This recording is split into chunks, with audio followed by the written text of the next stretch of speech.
Hello, all you wonderful people. What is up? Welcome to another edition of Polarized Perspectives. And to all you baseball fans out there, happy opening day. That's right. It is March 27th, the day I'm recording this. So happy opening day to you all. Hope you enjoy your favorite baseball team out there. I'm rocking my gear here. So hopefully you enjoy opening day.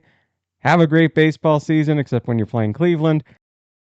How many of you have heard of Signal before? I certainly haven't prior to this week. Signal is an open sourced encrypted messaging service. And apparently, members of the national security team at the White House were utilizing this app to communicate with one another about various matters relating to intelligence.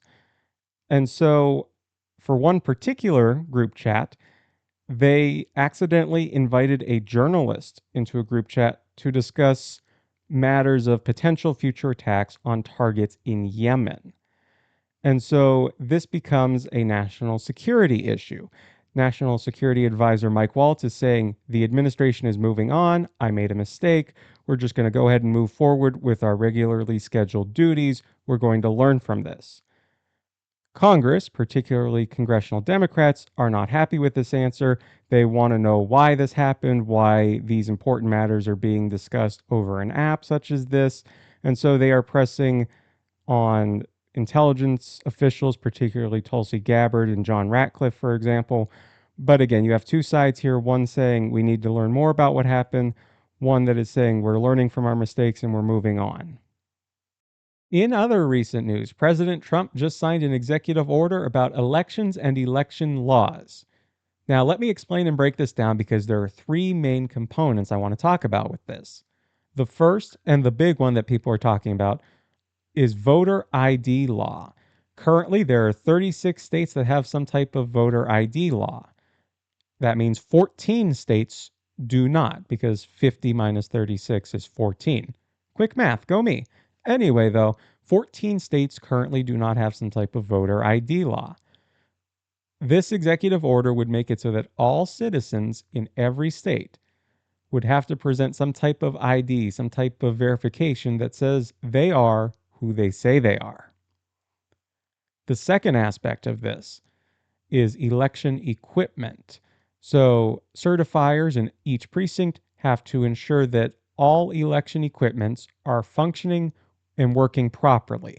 This is something that they do anyway. This feels like something that's more of a formality. I don't really understand why it's in an executive order. This is something that all precincts do anyway. But that is also in there.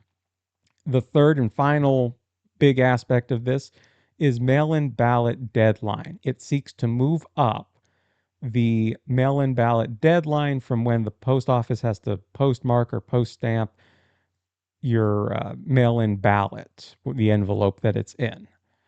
Um, Previously, in previous elections, the argument here being that ballots are being counted well after election day, and in some instances, well after an election has already been decided. On the other hand, the argument is that some people are unable to mail in their ballots any sooner. They may have some type of mobility constraint that is preventing them from mailing in their ballots sooner. So you have two arguments here. One being that ballots are being counted well after the fact. Why is this the case? Do we need to move up the date much sooner for when they need to be postmarked or post stamped by? The other argument being, well, some people need that time to be able to mail in their ballots. So we will see what happens here because this is likely to be met with some type of legal challenge. So we will see what the end result is with this. And lastly, for this week, earlier in the week, the president invited the Greek Archbishop of America, Archbishop Elpidoforos, to the White House in celebration of Greek Independence Day, also known as the celebration of the Greek Revolution. Now, for those of you who do not know or are not aware about what this means, basically, Greek Independence Day is a celebration to commemorate the freedom of the Greek people from the Ottoman Empire after about 400 years of occupation. So, this is a very big deal for Greeks and Greek Americans celebrating their independence. And so, during this event, the Archbishop, who you see here, handed President Trump a cross, and President Trump, you see holding the executive order, signed an executive order here commemorating Greek Independence Day for this year.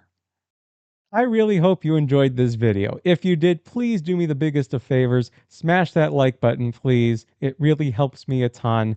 And please subscribe to the channel. That way you know when I upload new videos, when I go live, when I upload shorts, all that fun stuff.